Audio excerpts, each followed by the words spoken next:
Hi friends, welcome to Turner Truck and Tractor. My name's Les and I'm glad you're here. Today's video we're going to talk shop. This shop actually.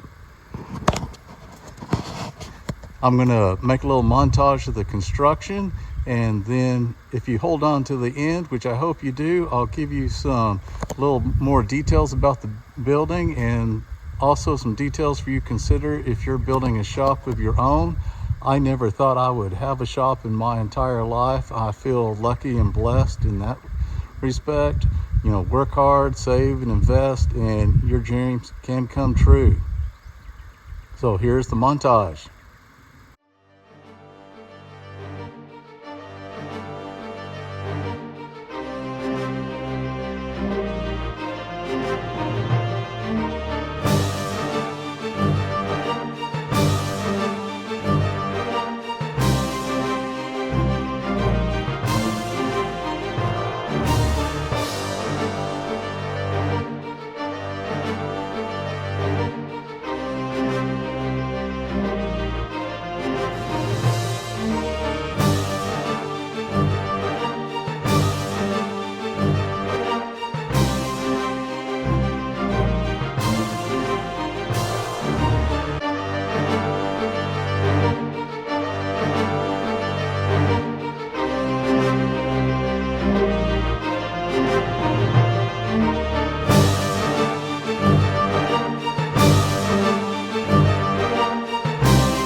Hey, thanks for staying along.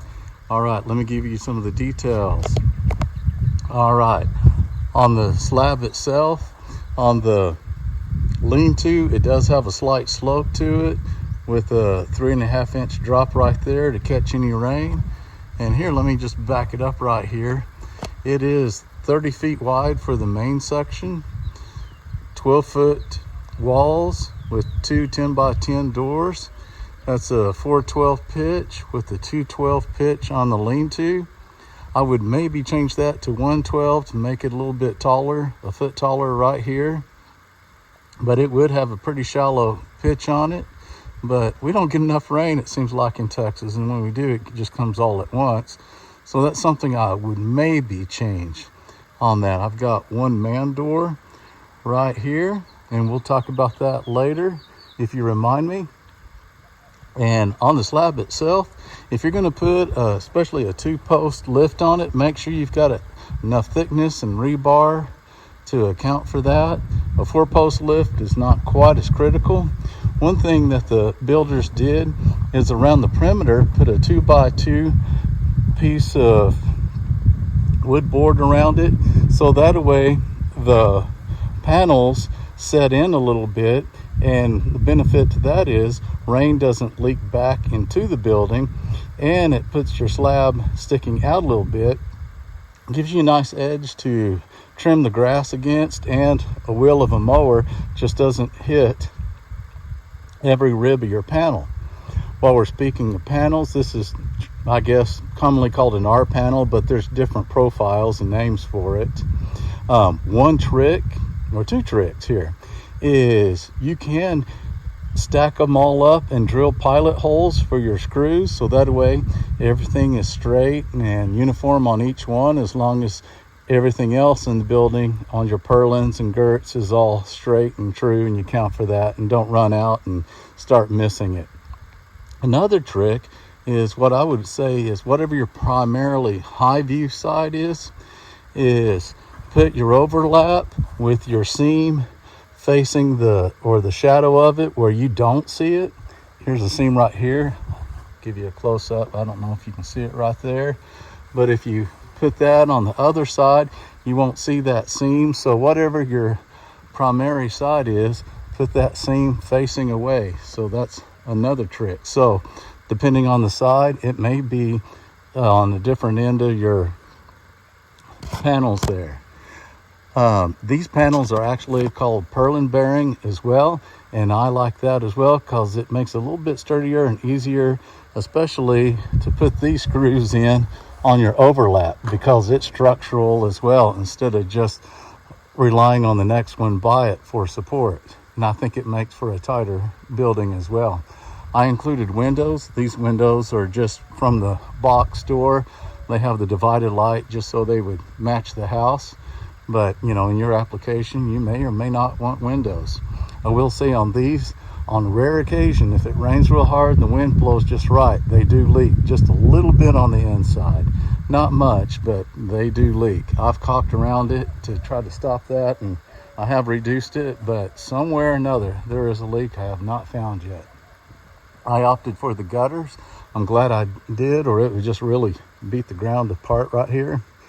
And I put one on each end for sure, so that way if the building had any slope where they didn't get the slab right or anything, I know I've got either end covered with a drain spout there. On the doors, you can have either roll up or the panel doors. Something to consider, there's pros and cons of each. The pros of the roll-up door is it just takes up very little space. It's almost self-contained. Just needs about a 2 feet section right there on the wall. And it doesn't cover up or impede your ceiling height, especially if you had a lift and or if you had a light above, you're not shadowing it if you had a door on tracks. But one of the pros on a door on tracks is you can better insulate it, I believe. This is just a metal, and against that south sun, it will get hot at the end of the summer day. Whereas on a panel door, if it's insulated, that may give you a little bit of help there. Here, let me turn around. And I've got a continuous ridge vent to get the hottest air out of here. And I originally did not have the spray foam. This is 1-inch closed cell foam, and it helps tremendously. I did it a few years after the fact. And of course, if you can afford it, to do it right after you get the building built and before you move in, do it. And whatever thickness you put on the ceiling, I'd recommend do half of that on the walls. So I'm trying to do it low budget and thought I could get away with it just being a Galvalume roof and reflect most of the heat away from it. And it is better than having a dark colored roof, but it is a hot tin can in the summertime here in South Texas. And I've got a little window AC unit in the corner. And if I close everything up, I can survive in here. I thought I could do it without the AC and just a fan, but I'm getting too weak in my old age, I guess. I need a little bit of AC in my life. So the ridge vent, depending on where you're at and what you're trying to do, may or may not be your thing, but I have enjoyed it and think it's been a good thing so far. I don't have full electricity here, and this may be a new video. I've just got some solar power and a battery here that powers the air conditioning and my plugs. And then I've got a generator sitting outside. In fact, we'll go take a look at it. And that's how I've run electricity around here so far. So we're back to the lean-to section. And there's the generator. On this lean-to right here inside the shop, I've got an I-beam in case I ever wanted to suspend something and come along to lift something up. And so I opted for that I-beam, but that is totally optional, and I may or may not do that again because I haven't used it yet. This is just receiver channel, actually 2 of them sistered together back to back to support the roof, and you can do that inside the shop as well. And that's just a little bit cheaper, but you can't suspend just heavy weight from that. So there's a tip for you right there. Here, let me go in. I just thought of something as well I want to share with you for your consideration. I've got a fire extinguisher in the back and then one on each wall. One thing to consider is your own personal safety. If a fire ever broke out, you need more than one way to get out of the building. I've got, of course, the 2 10x10 roll-up doors and then a man door right there. They all are close together.